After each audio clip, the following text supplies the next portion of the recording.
Saygılı teleseyircilerimiz, bugün yayını devam etti ve yayınımızın misafiri Lvov şehrinin Kırım Tatar Merkezi'nin reisi İslam Bey Tohlu. Selamun Aleyküm, merhabalar İslam Bey. Bizim yayınımızga hoşulğanınız için biz sizge can yürekten minnettarmız. Aleyküm selam Elmas Hanım. Hoş bulduk. İslam Bey, malum olğanı gibi siz Kırım Tatar, yani Lvov'da yerleşken Kırım Tatar merkezinin reisi olasınız ve bu merkez ne vakit teşkil olundu ve vatandaşlarımızın sayısı hakkında ne aytabilirsiniz? Ben Lvov'da 1,5 sene yaşayayım şimdilik. Yani Kiev'den geldim. Bu savaş esnasında, savaş zamanında. Buradaki merkez işte bildiğiniz gibi 2014'ten sonra, Kırım işgali olduktan sonra bizim vatanımızdan anda zorluk yaşayan, anda yer tapamayan birçok insan Materik Ukrayna, yani ana kıta Ukrayna tarafına geçirken ve birçok yerlerde yerleşken nasıl aytayım, cemaatlerimiz var Kiev'de, Odessa'da. 2014'ten sonra işte bunda da bir cemaat teşkil oldu. İşte bu cemaat zamanla büyüdü ve böyle bir merkez kurmak ihtiyacı peyda oldu.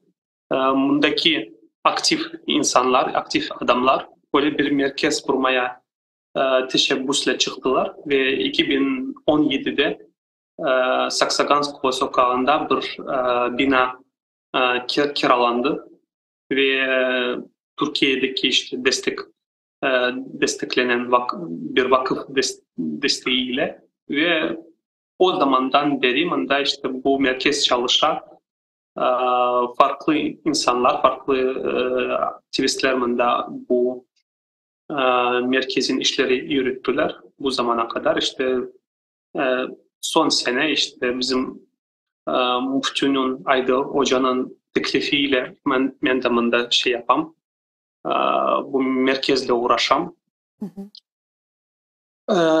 Kısaca onun tarihi böyle işte 7-8 sene çalışan bu merkez. Bunun dışında işte ne kadar sayıları Kırım Tatar insanların ne kadar mında var.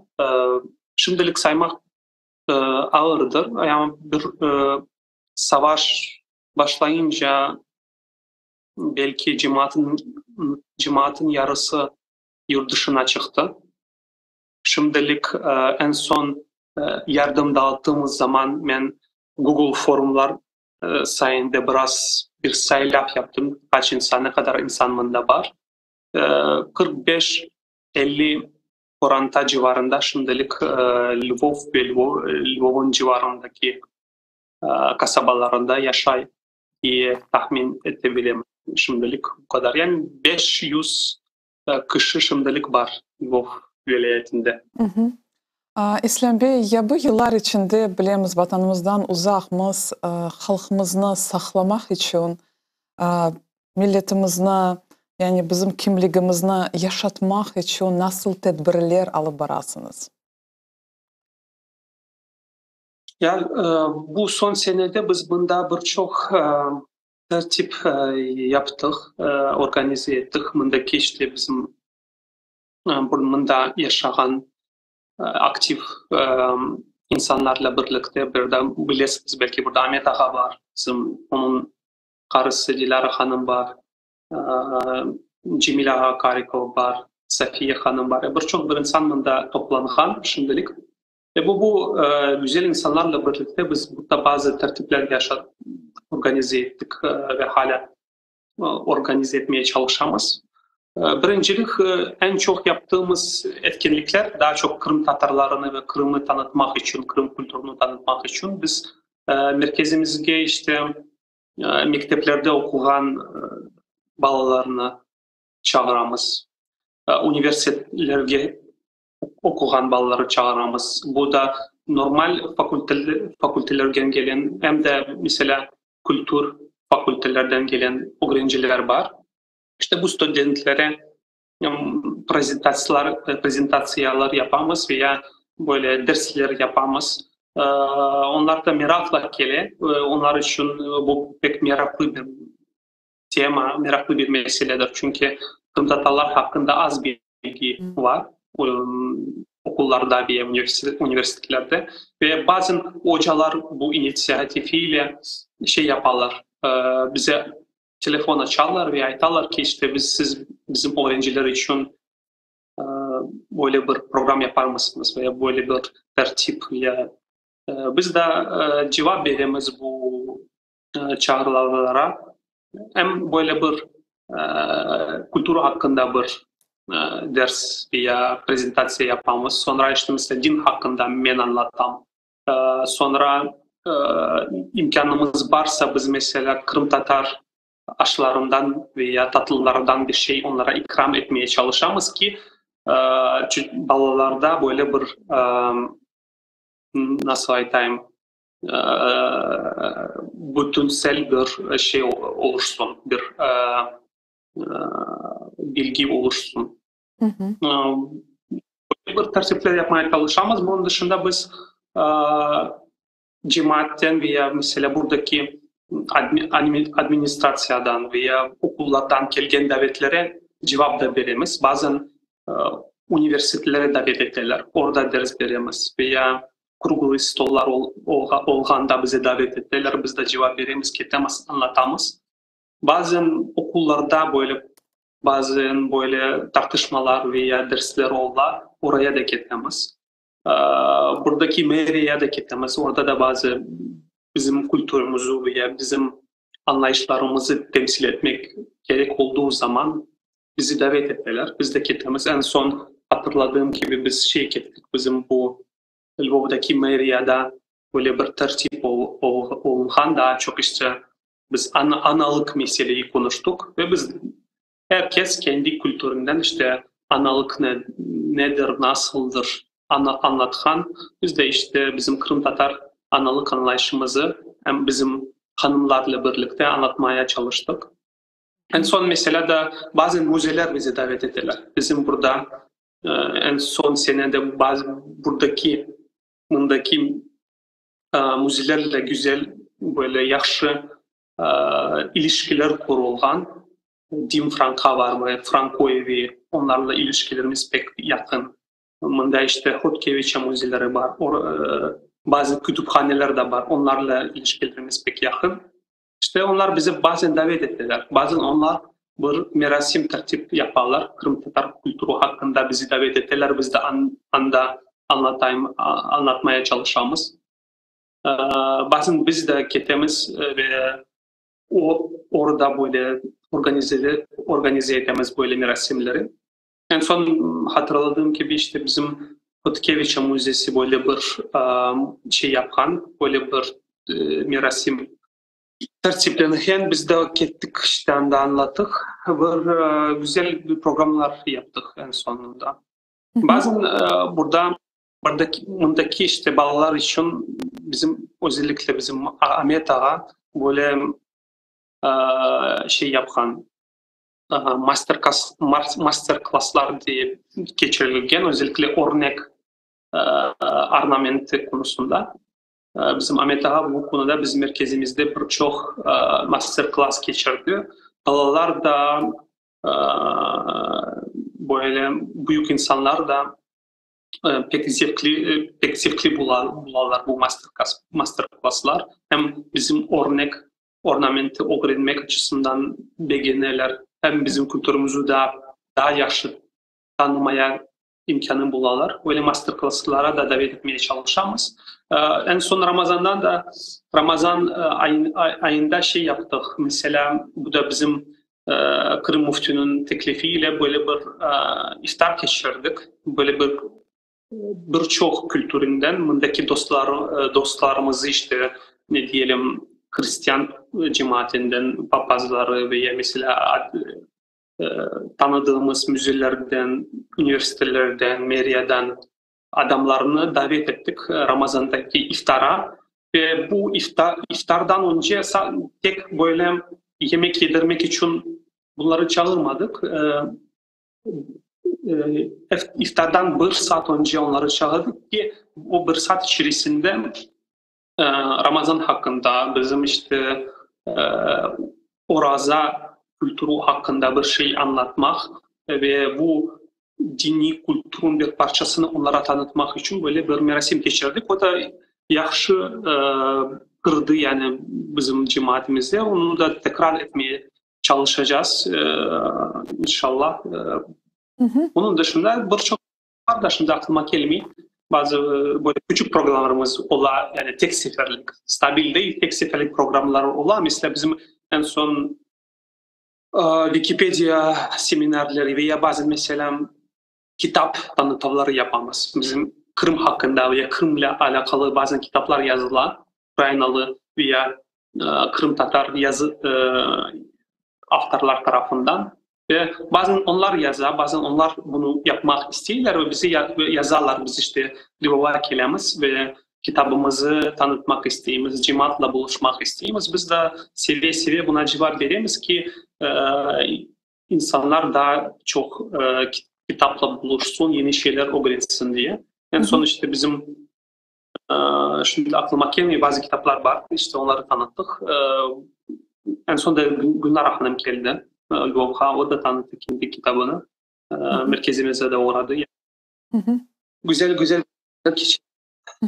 Yani güzel işler alıp barasınız, Kırım Tatarlarını tanıtasınız ve en esası milletimizni saklamağa tırışasınız. Bu pek mühim faaliyetler. Ve malum olğanı gibi Lvov şehrinde İslam Medeni Merkezi var ve cami de var. Birçok yerli sakinler aytalar ki cami hakkında yani men doğrusunu aytsam pek tecrüblendim.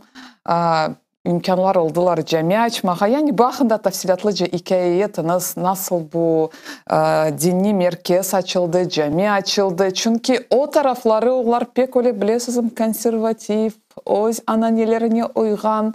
Yani nasıl bu iş becerildi? Evet, Lvov böyle bir muhafazakar, konservatif bir cemiyet. En az geçmiş nesil böyledir. Genç nesil ne kadar böyle ağır aytmak. Yine nesil değişe. Kendi Greko-Katolik Hristiyanlık akımına pek muhafaza etmeye, pratik etmeye çalışırlar. İşte kiliseye gitmeye çalışırlar. Farklı bir din veya kültür anlayışlarını kolay kolay benimsemiyorlar ama farklı şeyleri de açıklar. Açık millet. Yani Lvov kültürü, Lvov şehri de böyle şey bunda ayetalar. İşte Ukrayna'nın kültür başkenti ayetalar. Ne kadar doğru bilmiyorum ama böyle bir imaj yaratmaya çalışırlar bunda şimdilik. Ve bunda şimdi bu yeni merkezin açılışına kadar en az 4 tane mescit ve İslam merkezi zaten vardı. Ama böyle bir şey oldu ki bir Ukraynalı tüccar, bir Ukraynalı mındaki Lvov'daki bir adam, onun adı da Pyotr Ivanoviç Pisarchuk, böyle bir teklifiyle, kendi inisiyatifiyle böyle şey yapmak istedi, cami açmaya.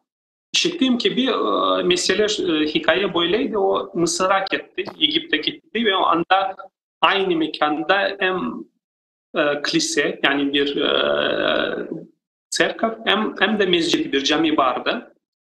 Ve o bu şeyi görgende taciplendi, beğendi ve aynı şey Lvov'da da yapmaya istedi. Daha geçmişte o birçok kilise açan Lvov'da ve Ukrayna'da hem kendi bulunduğu çarşıda Rınak'ta da bir cami açtı, bir kilise açtı, bir serkaf açtı ve şimdi o kilisenin yanında bir cami açmaya karar verdi ve açtı. Onun işte caminin, kilisenin hemen yanında o Pivdenlerine diye bir mekan var mında. Orada yaşayan insanlar böyle. Anda bir cami açtı, mekan verdi. Buradaki işte emindeki Müslüman cemaatiyle irtibatlara geçti. Bildiğim gibi işte bizim Kırım Tatar aktivistler işte Kiev'den e, bu işi takip ettiler ve bunda da oradaki insanlar da takip ettiler. Oradaki remont yapmak için Almanya'daki de Türkler iştirak ettiler. Ve böylece 2023'te böyle bir cami açıldı. Şimdi bu cami çalışan içinde güzel bir Müslüman cami tasarımı var. Yani daha çok diğer İslam kültür merkezleri daha çok böyle kirada olan yerler. Çok böyle e, iç tasarımı olmayan yerler. Ama şimdi bu mescid içinde güzel bir cami tasarımı var, küçük bir kubbe var ve küçük bir minare var. Küçük bir minare var. Ve en yaxşı olan tarafı anda günde 5 defa başta 5 defa ezan okunaydı. Şimdilik biraz sıkıntılar çıktı orada anda yaşayan insanlardan ve 3 defaya indirildi. Şimdilik 3 defa, 3 kere günde işte anda dışarıya ezan okunar. Yani insanlar anda ezan duyma imkanı bulurlar. Bu da güzel olan tarafı şu, bunu yapan işte bir Ukraynalı, bir Hristiyan. Yani böyle bir bu adam gerçekten en az kendini böyle muhafazakar, Hristiyanlığı nasıl önem veren bir insan olarak kendini koruyor. Ve bu adam böyle bir hediye yaptı ve orada yazdı ki bu Lviv'deki adamlardan, Lviv'deki insanlardan Kırım Tatarlara bir hediyedir.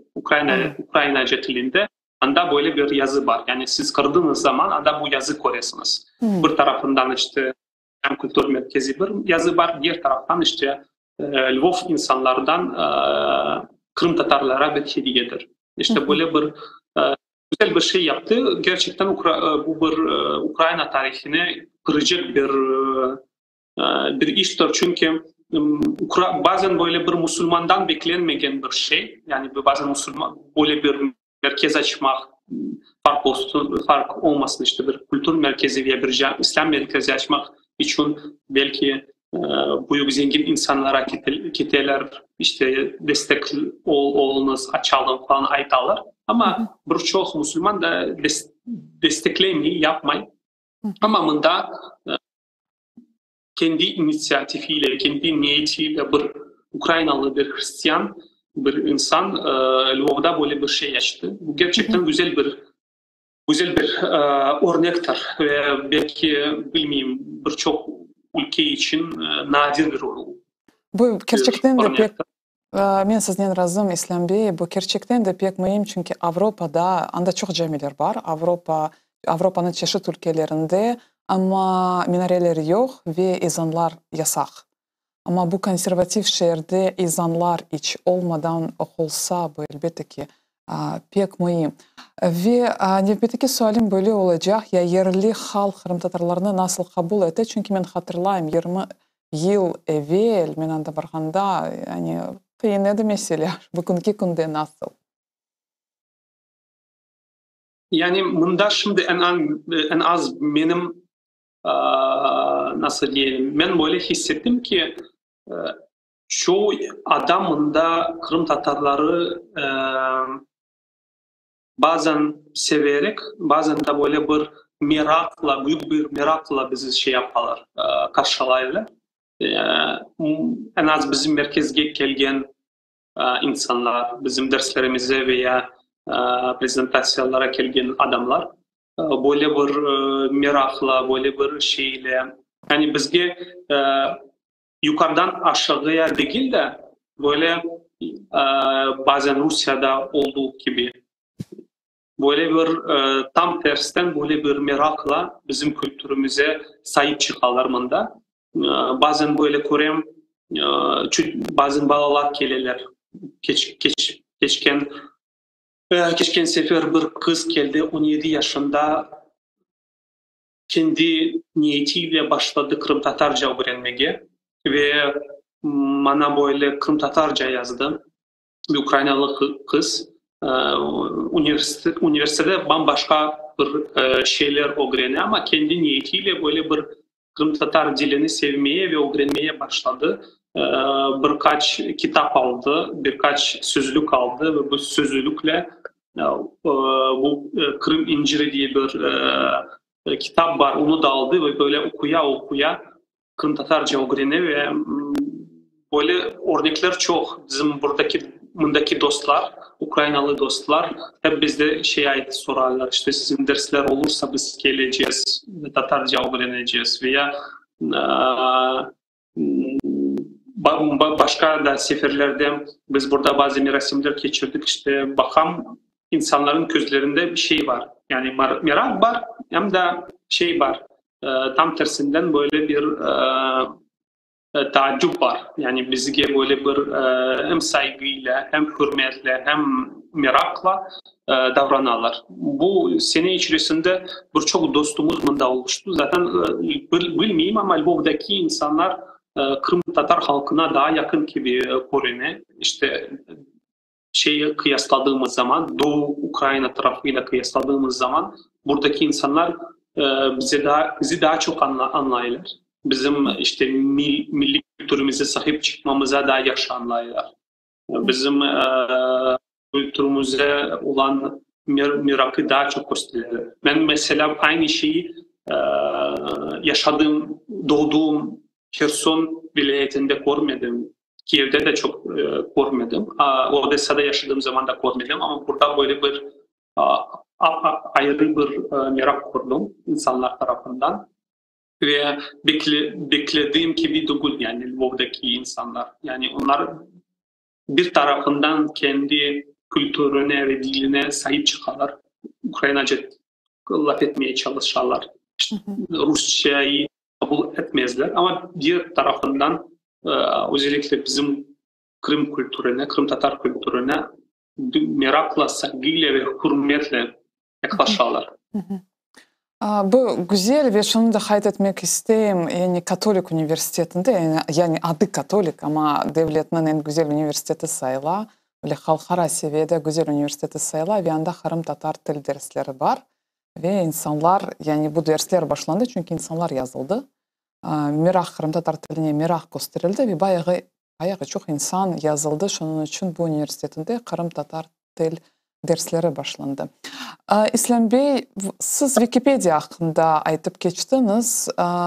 Yani bu pek önemli bir leyha. Ve ben sizin sayfanızda da gördüm. Yani insanlar toplangan edi. Kırım Tatar diline Wikipedia'sını tercüme etmek ne kadar mühim ve siz nasıl faaliyetler alып bardınız, ne aytabilirsiniz? Wikipedia hikayesi böyle.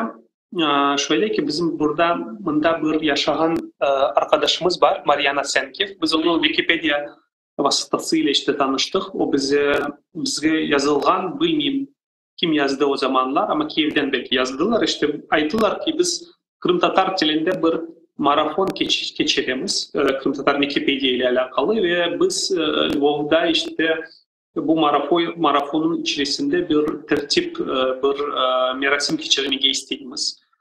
Biz de seve seve kabul ettik. Artık geçirebilirsiniz bunda. Biz de bizim cemaatimizi çağırıp davet edeceğiz ve bunda geçireceğiz bu merasimi. Böylece bizim burada yaşayan bir kadın geldi, Mariana Senkev. Artık bizim arkadaşımız ve bize Kırım Tatar Wikipedia'sı hakkında, oradaki yani en son durumu hakkında bize anlattı. Wikipedia'yı nasıl tercüme edebiliriz, nasıl yapabiliriz, nasıl yaratabiliriz, yeni sayfalar nasıl yaratabiliriz. Her şey bize anlattı yavaş yavaş. Bizim de buradaki cemaat bunu pek beğendi. Ve böylece birkaç insan bizimdeki cemaatimizden bu maratona katıldı. Yeni sayfalar katmak için veya eski sayfaları geliştirmek için. Biz de katıldık bu maratona. Bazı sayfaları yarattık, bazı sayfaları tercüme ettik Kırım Tatar Wikipedia'sı için. Ee, En çok takip ettiğim şey şuydu.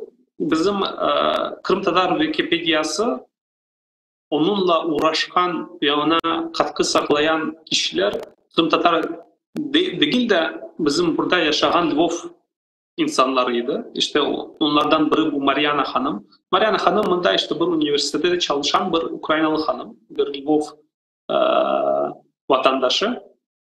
Ve bu kadın boş vakitlerinde işte bizim bu Katolik Üniversitede Kırım Tatarca kurslarına gitti. Artık bir kursunu bitirdi de Kırım Tatarca öğrendi ve bir tarafından bu Kırım Tatar Wikipedia'sında yeni sayfalar yaratmaya çalıştı. Yani o da Lvov'un bir taraftan Lvov'un başka bir tarafını bize gösteriyor. Yani bunda yaşayan bir insan bizim Wikipedia ile uğraşar. Yani biz uğraşmayız. Kırım Tatarlar bilmiyorum bir iki kişi uğraşsa da güzel. Ama bunun yanında işte Ukraynalı vatandaşlar kendi boş vakitlerini hiçbir karşılığında bir para da almayı bunun için. Kimse para vermeysen Wikipedia'da bir sayfa yarattığın zaman ya tercüme ettiğin zaman sana kimse bir şey vermiyor. Bu bir platformu, yani gönüllülük esasıyla kurulan bir platform. Onun için bunun muhimi nedir? Birinciden Wikipedia bildiğimiz gibi bugünkü dünyasında yani hızlı bir şekilde eğer bir malumata erişmek istiyoruz. Bu Wikipedia en hızlı vasıtasıdır. Yani biz sivil bir insan, avam bir insan bir Encyclopedia Britannica'ya kırmaz yani. O Wikipedia'ya kıracak ve basit şeyler hakkında veya zor şeyler hakkında bu Wikipedia'dan öğrenecek. Onun için biz kendi dilimizi yaşatmak istesek Wikipedia bunun en birinci platformadan birisi olmalı. Yani Google Translate ile birlikte ne bileyim ne daha var şimdilik sosyal medyalarla birlikte YouTube'la birlikte işte Wikipedia en mühim vasıtadır. Çünkü bir insan Kırım Tatar diliyle yaşamak istese, o diliyle laf etmek istese en birinciden o diliyle bir malumatlara ulaşması gerek. Onun için Wikipedia'ya da ona ihtiyaç olacak. Bu bir tarafı. İkinci tarafı eğer farz edelim ki bizim dilimiz gayip olsa, bizim halkımız gayip olsa Wikipedia'da kurulan sayfalar aslında bizim halkımızın, bizim dilimizin bir mezarıdır da aytmayın, bir müzesidir yani. Yani insan anda bu Wikipedia'daki makaleler okuyarak bizim dilimize erişme imkanı bulacak. Bizim dilimizi öğrenme imkanı bulacak. Bizim dilimizin nasıl diğer dillerinden farklı olduğunu anlamaya çalışabilecek. Yani bu bizim dilimizde hem muhafaza etmek için hem geliştirmek için bir yaxşı bir vasıtadır ve onu kullanmak gerek. Onu kullanmak gerek. Maalesef afsus ki bugünkü birçok insan yani bugünkü insanlara pek önem vermiyor bizim Wikipedia'ya. Maalesef oradaki şimdilik sayfalar çok değil. Ama o Wikipedia var. O birinci yaxşı taraf bu Kırım Tatar Wikipedia'sı var. Yani biz tam böyle bizim durumumuz pek de kötü değil. Bir taraftan var. İkinci taraftan sayfaların bir yekunu artık var. Bazı konularda, mühim olan konularda bazı sayfalar var. Şimdiki işimiz işte o sayfaları geliştirmek, yeni şeyler katmak ve bu Kırım Tatarca Wikipedia var ve onu kullanmak gerek de bizim vatandaşlarımıza anlatmak gerek. Çünkü bizim belki bizim Kırım Tatar Fiyol dilini öğrengen insanlar var, öğrenciler var. İşte onlar bu Wikipedia'yı kullanabilir. Mesela bizim bu Kiev'deki Kırım Tatar Filologiyası Fakültesi var mı? Mesela oradaki hocalar, şimdi bu fikir geldi aklıma da onu hemen aytayım. Yani bir ödev olarak, yani домашнее задание olarak kendi öğrencilerine bir Wikipedia sayfasını tercüme et olarak şey yapmak mümkündür yani işte. Sen bugünkü ödev için şu maddesini Kırım Tatarcasına çevir. Şimdi anda çevirmek için illa Kırım Tatarcayı tamamen yaxşı bilmek gerek yok. Çünkü anda yapay zeka ile yapay akılla kurulgan bir sistem var. Sen o yavaş yavaş da Kırım Tatarcaya tercüme eder. Şimdilik de şey peyda oldu. En son aylarda Google Translate de çevirmeye başladı. Bu öğrenci mesela filoloji fakültesinde yani başka şeyler sonra mesela birçok ödev bilirsiniz biz yapamaz öğrenci olarak sonra onları çöpe atamaz. Ama sen mesela bir ödev olarak başka bir şey tercüme etmek yerine veya yazmak yerine bir tane Wikipedia maddesini çevirebilirsin ve böylece bu madde kalacak. Çünkü sen bir öğrenci olarak onu yarattın, tercüme ettin. Belki senin orada hataların var. Hataların olacak. O bir problem değil. Çünkü başka bir insan veya Wikipedia'da olan bazı adminler var. Onlar yeniden okuyorlar bu maddeleri ve hatalar varsa düzeltiyorlar. Onun için böyle bir şey de yapılabilir. Güzel fikirler ve gerçekten de Wikipedia pek mühim bir proje. Yani paylaşkanınız için bu pek mühim. Ve şimdi de bir başka meselelerge toxunmak isteyim, şunu aytmak isteyim. Yani bu mevzuga biz şimdi vatanımızdan uzakmız, yani gurbetlikte bulunamız. Vatan hasretligi bu pek ağır bir şey. Mağa her vaqtda pek ağır kele. Ya halkımız da bugünkü günde çeşit köşelerde, dünyanın çeşit köşelerde yaşamakta. Mana Kırım Tatarlıqni siz her gün hayatınızda nasıl yaşatasınız? Gününüz nasıl ananelerle başlana? Yani Kırım'ı nasıl yaşatmağa tırışasınız?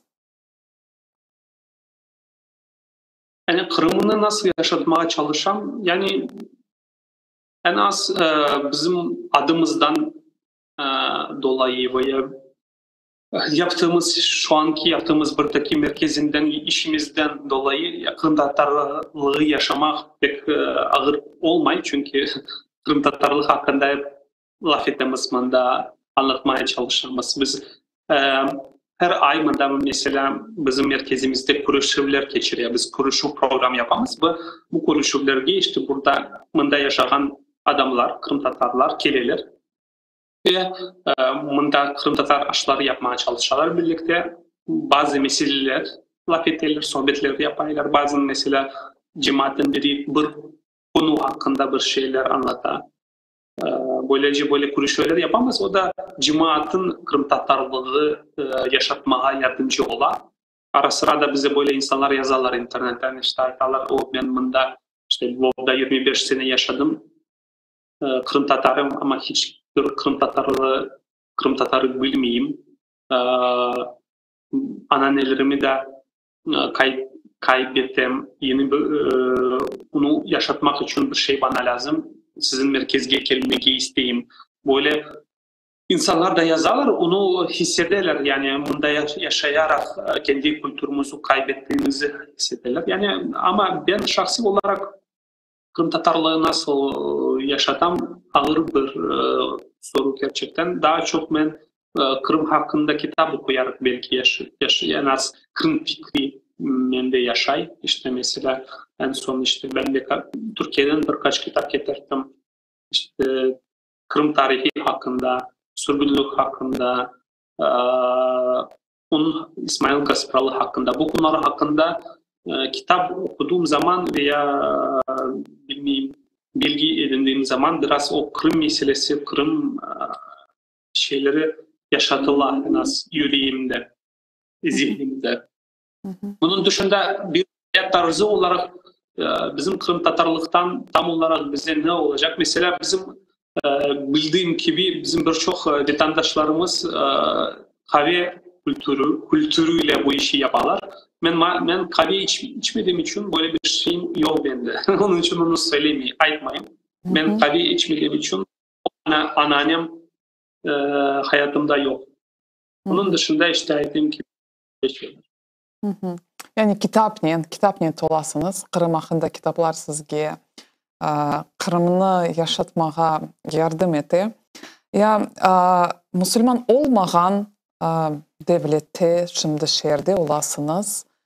Öz dinimizni kutmaya ve aslında dinimiz bu bana öyle çağrılıvlar, kıyın yıllar içinde dinimiz milletimizni ne kadar saklamaya yardım edebilir ve dinimizni kutmaya bana Müslüman olmayan devlette ne kadar kıyın ve ne kadar mühim. Yani bugünkü dünyada en az vatandan uzak, yani dini yaşatmak bir Kırım Tatarlığı yaşatmaktan daha kolaydır. Çünkü Müslümanlar daha çok, camiler daha çok ve Kırım Tatarlardan yani Müslümanlar daha kalabalıkta yaşarlar onun için. Yani dini yaşatmak her zaman daha kolay olan. Bunun için bunda bir sıkıntı yok. Bizim en az Müslüman arkadaşlarımız için. Ama şimdi bu Müslümanlığı yaşatarak Kırım Tatarlık ne kadar yaşatılır o da ayrı bir mesele. Çünkü bir tarafından ben görüyorum işte en az din konusunda muhafazakar olan adamlar hem Ukrayna'da hem mesela Almanya'da veya diğer Avrupa'da kurduğum gibi onlar daha yavaş bir şekilde asimile olanlar. Niçin? Çünkü en az İslam dininde böyle bir ayrım var. İşte biz Müslümanız diğer işte Müslüman değiller, işte biz inançlı insanlarız, onlar inançlı değil. Bu da biraz Müslüman insanları diğer insanlarla kaynaşmaya engel olan şeyler yaratan. Yani Müslümanlar diğer insanlarla arkadaşlık kurmak veya onlarla sohbet etmek daha ağır yaparlar bunu. Yani bizim Müslüman olmayan ayıpmayım da sivil böyle laik, Türkiye'de laik kelimesi kullanılan bu işler için de.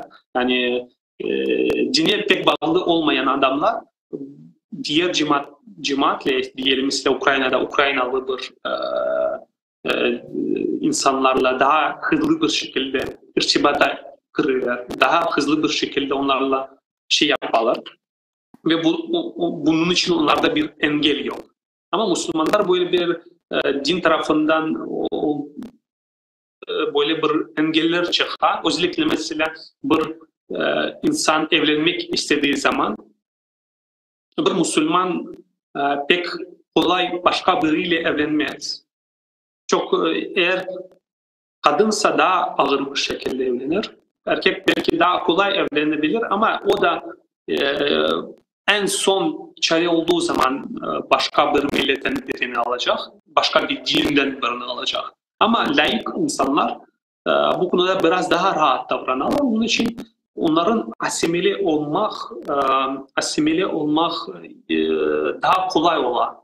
Biz bunu hem Almanya'da görüyoruz, Avrupa'da bunu daha çok görüyoruz, hem bunda da görüyoruz. Lvov'da ben de bunu görüyorum. Bunda başka milletinden evlenen birçok ailemiz var. Yani onların da Kırım Tatarlığını joymak daha hızlı olan. Çünkü mesela bir aile babası veya anası artık Ukraynalıysa ve bu bala Ukraynalı çevrede, Ukraynalı bir şehirde, Ukrayna'da yaşadığı vakit o Kırım Tatarlığı değil de Ukraynalı yani kendi şey içerisinde yani kendi identifikasyon içerisinde yani kendi öz algılama biçimi için Ukraynalı seçecek. Niçin? Çünkü annesi veya babası onun Ukraynalı ve Ukrayna'da yaşay, Ukrayna dilinde laf etti ve onun için bu daha kolay ve daha mantıklı bir yol olan. Bunun için bu aileler ve bu aileden çıkan balalar daha hızlı bir şekilde asimile olarlar. Çünkü bu kötü ve yaxşı bir şey değil. Bu bir nasıl aytayım, bu bir hayati bir süreçtir. Yani bu hayat böyle çalışır. Aynı şekilde eğer biz Kırım Devleti'nde yaşasaydık ve bir Ukraynalı Kırım ülkesinde evlenseydi, onun balaları da büyük ihtimalle Kırım özbenliğini seçecekler. Onun için dinin böyle bir tarafı var. O bir tarafından bir şey kalmadığı zaman, kültür bile kalmadığı zaman, dil bile kalmadığı zaman sende bir farklılık duygusunu, bir farklılık özbenliği, özünü canlı tutar.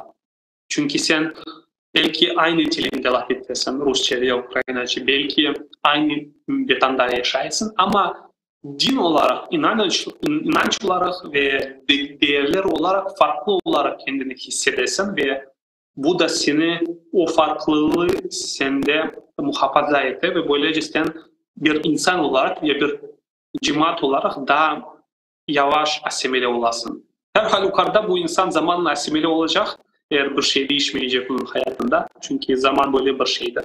Ama din bu işi ne yapar? Yavaşlatar. Yani biz bunu Yahudilik şeyinde göremiz. Yahudiler halkında bunu daha göremiz. Yahudilerde dini kimlik ve halk kimliği, yani modern anlayışında işte halk aynı şeydir. Onun için eğer mesela Yahudiler sadece bir halk olsalardı, ben böyle düşünüyorum, onlar zamanla çok hızlı bir şekilde asimile olurlar. Ama bildiğimiz gibi Yahudiler 2000 yıl devletsiz yaşadılar ve sürgünlükte yaşadılar başka yerlerde, farklı yerlerde. Ama buna rağmen bunlar bir halk olarak muhafaza oldular. O da onların halkı, onların millet anlayışı, din anlayışıyla aynı olduğu için. Çünkü bir Yahudi, yani bir Yevrey aynı zamanda bir Yahudi. Yani onun için bu fark olmadığı için ve bu anlayış din ile desteklendiği için bu halk bu kadar sene, yani 2000 sene devletsiz bir şekilde kendini yaşatabildi. Diğer halklara baktığımız zaman onlar daha güçlü, daha ne diyelim, hangi halklar var işte mesela eski Yunan, antik Yunan halkları şimdilik yok. Bu yeni Yunanlar var da o aynı Yunanlar değil. Ya Roma insanları artık yaşamayın. Ama Yahudiler var. Çünkü onların din anlayışı, millet anlayışıyla aynı olduğu için onlar dini yaşattıkları zaman aynı zamanda halkını da yaşatmış oldular. Onun için böyle bir dinin böyle bir tarafı var. Hı hı. Ve bu siz aytıp geçtiniz. Dinnin mühimligi, eğer karşılık aileler olsa, Kırım Tatarlarga kelgende bu pek büyük problema. Bizde birçok öyle karşılık ailelerimiz var ve onlar artta. Kızlarımız öyle de evlenmeler, öyle de halalar ve daha çok bunu erkekler tarafından kayıt etmek mümkün. Yani dini kabul etken insanlar da var. Belki formal şekilde kabul etken insanlar da var ve bu gerçekten de pek mühim meselelerden biri. Yani bizim halkımız asimilasya aslında, bunu da anlamak gerekmiz ve böylelikle yani terbiyede asıl da milletini saklamasına kadınların rolü hakkında ne aytabilirsiniz? Ve dinimizge de göre ne aytabilirsiniz? Yani şimdi bu karışık aileler meselesi de biraz dokunmak isteyeyim. Yani karışık ailelerden çok farklı olar. Onların diyelim tarifleri olar. Bazen bir oranda baba veya ana daha baskın ola ve o kendi kültürünü daha yaxşı yaşatar ve balalarga onu yaşatar. Bunun için bakarsınız sonra balalar da o özbenliğini ona göre yaşatarlar yani. Kırım Tatarlık veya Ukraynalılık ve ben böyle insanları da tanıyayım. Babası veya anası Ukraynalı ama bu çocuk balalar kendini halen Kırım Tatar olarak tanıttı ve böyle yaşamaya devam ettiler. Ama bu işte en büyük rolü de kadınlara, annelara düşüyor. Çünkü işin sonunda bir balanın terbiyesi ve balanın nasıl kendini algılama biçiminde yaşayacağını anaların rolü, anaların tesiri en büyüktür. Yani babaların da etkisi büyük ama babalar bazen bu rolünden uzak durarlar veya başka işlerle uğraşırlar. Daha çok belki kurantasının otmiğini kazanmak için peşindeler. Ama kadınlar balalarla daha çok vakit geçirirler. Balaların akıllarına daha çok tesir edebilirler. Yani birçok orantasında balaların yüzünde anaların tesiri daha çok olay. Bazen de orantalar parçalanabilir, işte talaklar olan bir şeyler olan. O zamanlarda da çoğu zaman balalar analarla birlikte kalır. Onun için bu durumlarda işte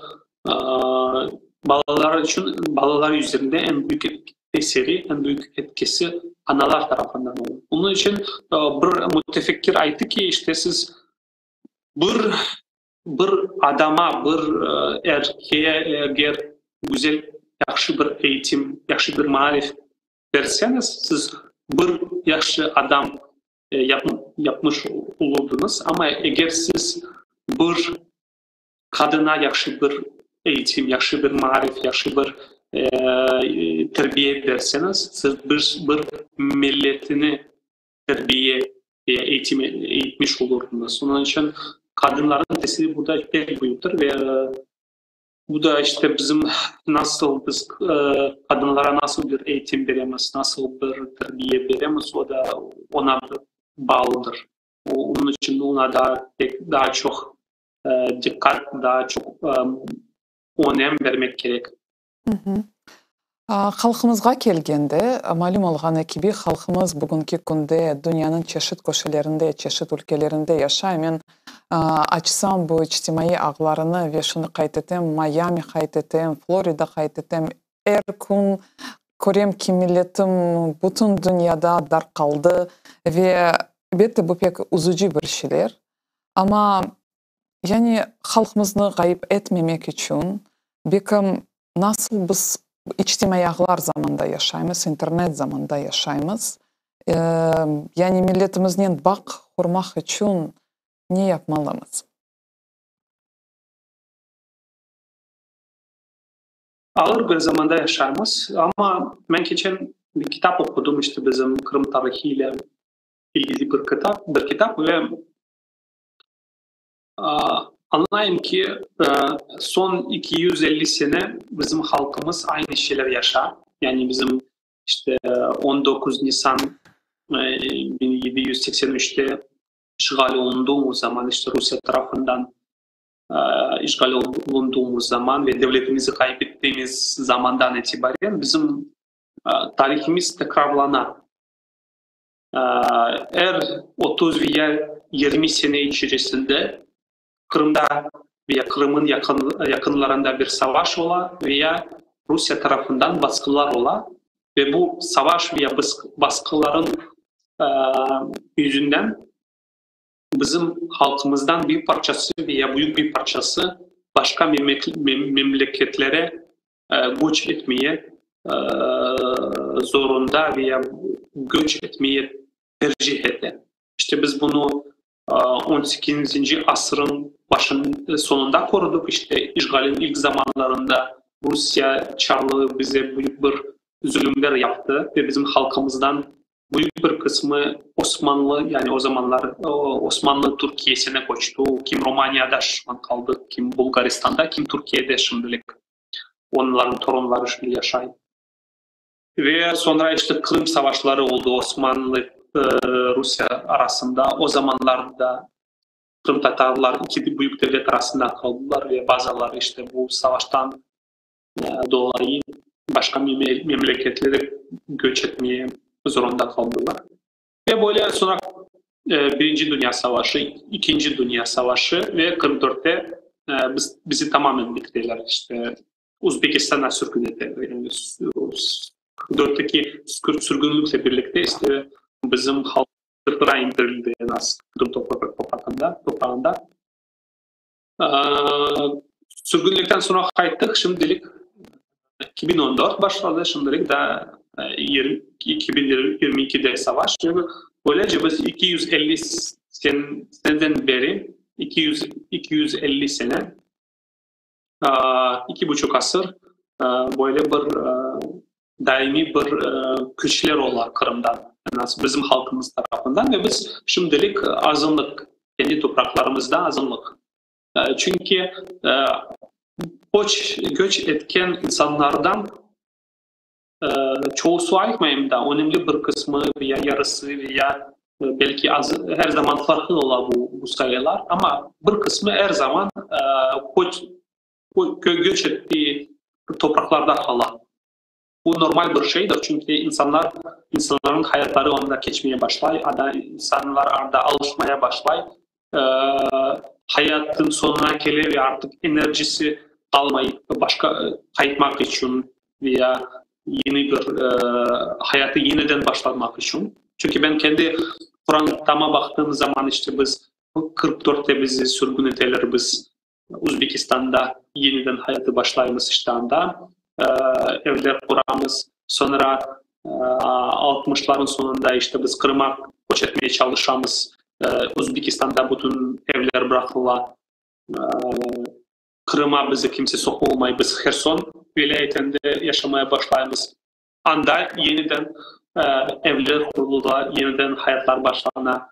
Sonra şimdi bizim yeni bir savaş başladı ve bizim akrabalarımız, kurandalarımız kim nerede, kim Avrupa'da, kim Ukrayna'da, bütün evlerimiz, her şeyimiz, mallarımız sende kaldı ve yeniden sıfırlandık. Yani birkaç nesil böyle sıfırlana ve ister istemez bu insanlar farklı memleketlerde kalırlar. Ben laf edeyim bazı insanlarla. Sorayım, bazıları haytalar biz haytacakmız ama bazıları haytalar yok. Belki haytayım, belki burada yaşamaya devam edeceğim. Yani biz sosyal medyalar sayesinde belki Kırımlı'yı yaşatmak için bir şey yapabiliriz. Yani onlarla laf etmek için bir vasıtadır. Ama o gerçekten ne diyeyim tam anlamında bir hal, tam anlamında bir çözüm olamaz bizim için. Çünkü gerçekten başka bir memlekette yaşayan insan anda kaldığı zaman ikinci nesil artık o memleketin insanı olan, o memleketin insanı eğer belki çok bilinçli bir Kur'an'daysa belki bir diaspora olarak kendini algılamaya devam edebilir. Ama daha çok bir şey onlardan beklemek zordur. Çünkü gerçekten kendi halkımıza baktığımız zaman Kırımlılığını kim yaşata? Kırım'da kalan ve Kırım'da yaşayan insan. Yani gerçek anlamında. Çünkü işin sonunda başka memleketlerde kalan insanlar kendi belki Kırım'dan geldiğimizi hatırlay ama işin sonunda o kendi memleketin kurallarına göre yaşa, o diliyle laf ede ve o memleketin anlayışları, değerleri artık kabul edilir. Normal bir şeydir. İslam Bey, biz sizge can yürekten minnetdarmız. Yanımızga koşulganınız üçün, öz fikirlerini paylaşkanınız üçün çok sağ olunuz aytamiz. Saygılı teleseyircilerimiz, hatırlatam, yayınımızın misafiri Lvov şehrinin Kırım Tatar merkezinin reisi İslam Toxlu olğan idi. Bizle olunuz.